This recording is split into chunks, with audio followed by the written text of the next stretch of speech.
Master Grade Gundam Exia. Hey, how's it going? Welcome back to my channel. In today's video, we will be taking a look at the GN-001 Exia from the anime series Gundam 00. Released in July of 2009, this is the first mobile suit in the 00 series to actually receive a Master Grade. And having built this long ago, I do not have the box. But here's a picture of what it's supposed to look like.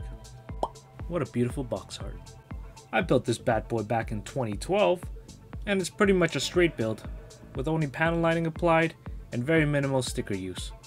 And needless to say, after carry the one, 9 years, this kit holds up very well. There are some minor issues involving some joints and some movable pieces, but it's not catastrophic and explodes on you like a certain kit. Anyways, here it is without any weapons. Despite being 9 years old at the time of this video, it still looks very good. The designs of the 00 series mobile suits have always appealed to me. They are generally very slender and very sleek in design, with a lot of futuristic details on them. As we zoom in, we can immediately tell that the head design is much different compared to other Gundams. Overall, much more circular, non-exaggerated V-fin, and this clear green plastic piece that sits on the side of his head, as well as his elbows, his knees, and his chest, which also hides a sticker underneath. If you look very carefully, this kit does have an LED option, but it sucks, and I am too poor to afford batteries constantly for this. If you actually wanted to use it, the LED would be housed in the GN drive. To remove the GN drive, move these clamps out of the way. There's 3 of them, 2 on the side and 1 on the bottom. They don't really clamp it there, they're just there for aesthetics. The one on the bottom is simply pathetic and cannot even hold its position, but yeah, move them out of the way and pull this thing right out.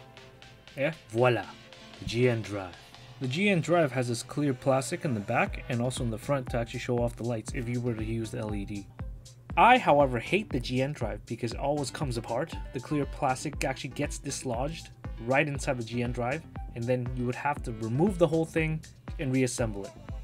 Thankfully, the GN drives in the Dynamis and the Curios do not have this issue. Also, this kit has some rubber pieces that sit on his shoulders and on top of his thighs. Just something different that I wanted to point out. In my personal opinion, a very beautiful kit. Like I said earlier, I've always loved the 00 Gundams. Good thing they made the other ones. But how well can a kit made 12 years ago move? Is the engineering there? Let's take a look. The head could tilt side to side, not much.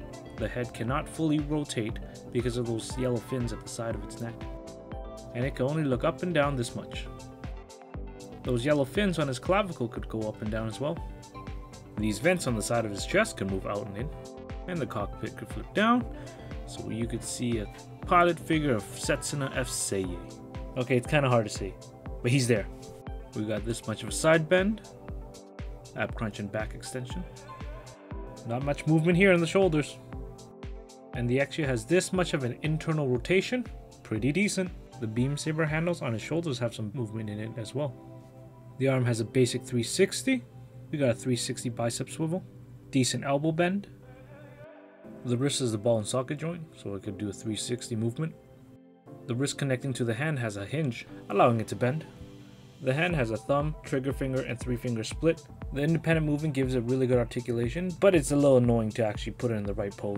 I prefer the fixed hands, and for whatever reason, the connection to the right hand of the Exia is ridiculously loose and comes off all the time. This issue is only in the right hand. The left hand is completely fine. The front skirt is able to rotate up and down. Not much going on there. But, turning this around to look at the booty. There are beam saber handles on its skirt. Has a lot of movement. It has a hinge that allows it to move side to side, and the skirt itself can move up and down. Quite a bit of articulation in the back. We got an excellent split. Leg could go up this high, and this far back. Oh, there goes that hand again. Almost falling off. We got a double knee joint, which gives it an excellent bend. Upper leg rotation. A decent side to side ankle pivot. And up and down movement of the front and back ankle armor. 360 rotation of the foot. A decent ankle dorsiflexion. And a very good toe bend. In terms of articulation, the Exia is actually very good. You can pretty much put him in any pose you want. Just try not to turn his head, or you'll break something. I will now evaluate its rigidity with the use of the shake test.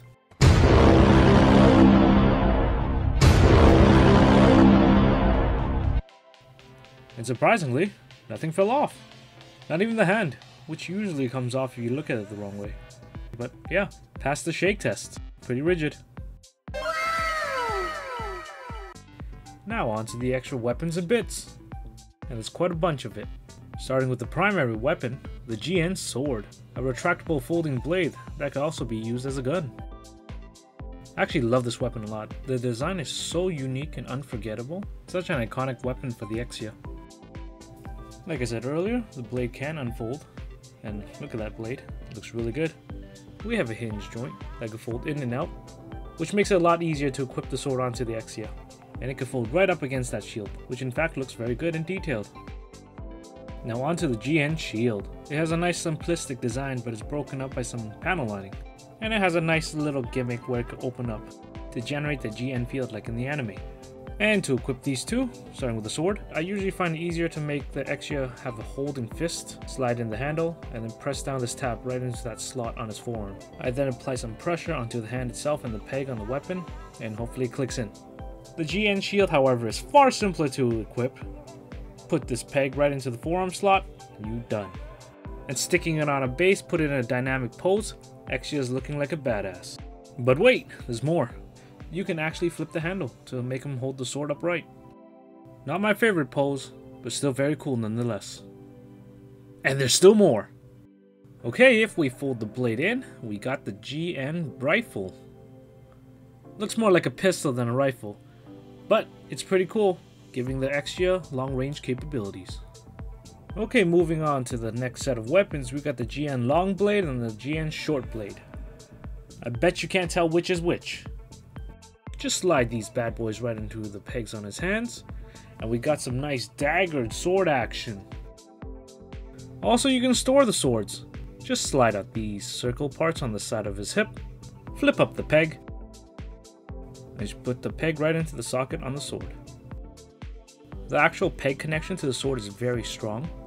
However, the white piece does come off along with the peg. It's a minor annoyance, but it's an easy fix. It's pretty ridiculous how much close combat weaponry he has, but I ain't complaining. So let's give him more, in the form of beam saber effect parts. We got 2 long ones and 2 short ones. Ooh! Okay, to use it, just pop off any of these 4 handles on the back, stick the effect parts in, and voila! Got some dual wielding daggers, or dual wielding longswords, or both. It's nice to have options, and this kit provides variety of that. That's it for all the weapons, but we still got some stuff left, like a small pilot figure of Setsuna F. Seiei. It's hard to see, but it's a pretty detailed figure, a nice added bonus. Additionally, we also have this clear thingy that holds the GN drive. There's also this red piece that goes into where the GN drive sits on his back. And that's it for all the accessories and armaments. I might be missing something, but it's been so long since I had this kit, I don't even remember what I missed. If I did. And the Exia looks really good. Have him fully equipped, standing there, just rotating. I'm going to say it again, it looks badass. And for scaling, here it is next to a 144 scale entry grade RX-78-2, an unpainted Primaris Reaver, DK Amiibo, Mug's Root Beer, real grade New Gundam, a can of compressed air, Master Grade MK2, 16-ounce Musashi boxing gloves, a Chopper Submarine, Egbert. And since Master Grades are 1/100 scale, they have pretty good shelf presence. Fully kitted out, armed, and ready for a final shake test.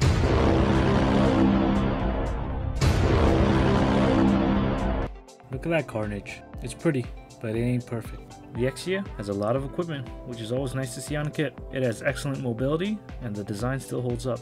But we still have some issues. It's got a weak hand connection. The pieces that hold the sword holster part comes off. Hips can get pretty loose, as demonstrated on the shake test. The light unit sucks, in my personal opinion, and the GN drive likes to come apart. But those I find are very negligible. The kit definitely has more pros than cons. Overall, it's a really good kit. I highly recommend it. It's capable of doing really cool dynamic poses and holding it without having much issue. It has so much customizable potential if you ever want to use it. It has a whole bunch of weapons, can't complain about that. its design still holds up. Really good kit. The Master Grade Exia is 12 years old, and despite that, I still believe it is a good kit to pick up. That being said, I wouldn't mind if this got a 2.0. Love the design. And with the new frame in the Dynamis and the Kyrios, a 2.0 would be amazing. Hey, thanks for watching my video. I hope you enjoyed it. Let me know what you think. I love making them, so come back again in the future. Take care. Bye.